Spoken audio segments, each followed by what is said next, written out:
So the transition from Pac-12 to Summit League, what's that been like for you? It's been great. Yeah. I've loved it. And there's differences, right, in terms of what you see on the day-to-day, but I've loved it. It's going to be interesting to see. I kind of joke about it, traveling around to Beverly Hills and Phoenix and LA and all these places, and I'm coming to Sioux Falls and going to wherever, all these places. So it's going to be interesting, but I'm really excited to experience these like Midwestern states. I've never been out here before, so I'm excited for it. Yeah. Well, you'll get your big coat too. I know Denver will hook that up for you. Yeah. It'll be cold here. It's kind of chilly in here too with the hockey. I know. Yeah. It feels like Magnus over there. Yeah. So the transfer from Utah to Denver. Why Denver, and why now? So I played 4 years, graduated, and I was looking for a spot where I could have more of a consistent role. Yeah. And then in doing so, I wanted to be able to trust someone and trust what they say and trust the staff and the coach and the players. And I really trust Coach Wilburn, trust the staff. The confidence they give me is really great, and the teammates are awesome. So I'm very excited to be here, and it's been a great decision so far. You're older than everybody, and that was probably the case when you were at Utah too. Yeah. And we'll go back to that here in a little bit, but is that kind of weird, knowing how much older you are? I mean, than I'm like else? 4 or 5 years older than these freshmen on my team. Yeah. Being a fifth year and have my mission too. So I'm like older than all these guys, and so I can bring a sense of leadership and maturity, but it's also, it's all the same when on the court and the locker room. It's all the same, but sometimes you're like, whoa, you're only like, you just turned 18? Like, wow. That kind of thing. So it's been fun, and I've been used to that, and it is what it is. So it's been great. And I've noticed guys that have done the mission, or some of them have military duties to their countries and everything. So they go do that for a couple of years, and they go and play college ball. They have that life experience, and that kind of brings some intangibles to the game. Mm-hmm. Some of those things that you don't get from a guy that just came from high school.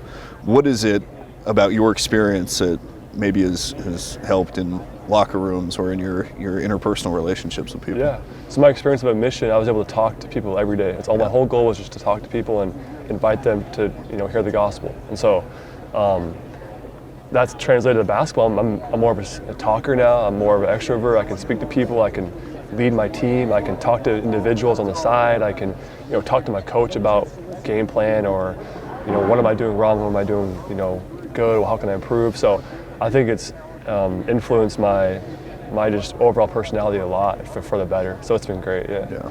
And that mission, you went to Taiwan. Yeah, right? I was in Taiwan, where I got to learn Mandarin Chinese there, and I hope to leverage that for my future career. So it was really a blessing. Yeah.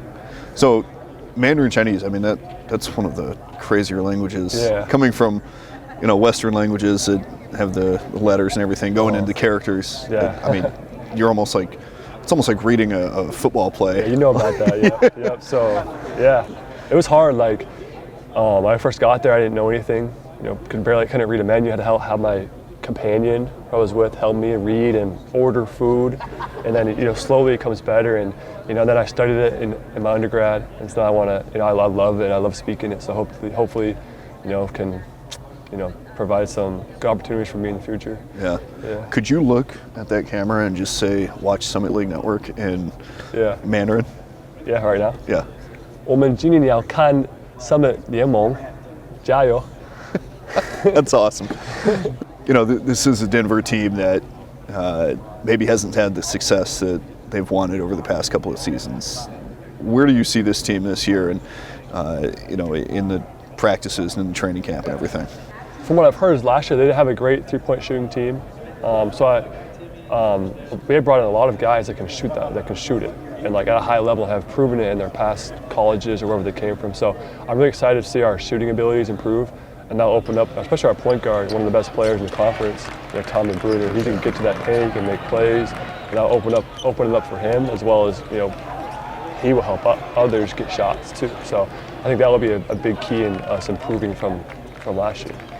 Who have you seen stand out? I know Tommy Bruner is one of the big names on that roster, but who have you seen in practices? It's like, hey, this guy can have a big year. Yeah, Isaiah Adoankara, he can really shoot it. Transfer from UTSA. Ben Bowen, great player. Tyson Garth, Isaiah Carr. You guys know Toko. be a great player. We have so many keys that can all fit different places and make it work. So I think we have a great team and a great and all the guys I didn't name too are going to be great contributors. So I'm really excited to get it going. And we have like a little inner scrimmage tomorrow, I think. So that'll be fun to kind of see how it all works. Yeah. So.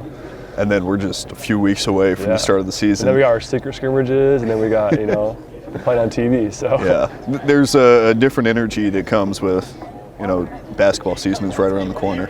And do you feel that kind of like let's go? I love this time of year because we got football, we got like baseball's in the playoffs. Yeah. Basketball's right here. NBA starts like today, preseason, right? Whatever. Yeah. So it's a great time of year, and college basketball is 4 weeks away. It's a great time to be a sports fan.